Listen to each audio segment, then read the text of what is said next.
High বন্ধুরা, আজকে আমি বানাবো করলা চিপস।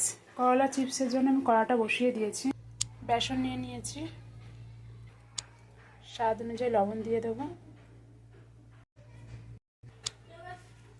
লঙ্কার গুঁড়ো সামান্য পরিমাণে দিয়ে দেবো, হালকা পরিমাণে জল দিয়ে এটাকে হাতের সাহায্যে মেখে ফেলবো। করলাগুলো এইভাবে বেসনের মধ্যে ডুবিয়ে নিয়েছি, এবার তেলে ভেজে নেব। কড়াটা গরম হয়ে গেছে, এবার তেল দিয়ে দেবো।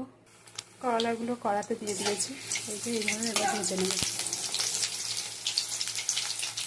লাল লাল করে ভেজে তুলে নেব। এই যে করলা চিপস আমার হয়ে গেছে, এবার তুলে ফেলবো।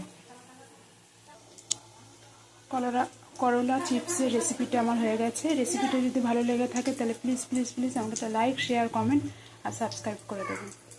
আর অবশ্যই একবার ট্রাই করবেন। Thank you.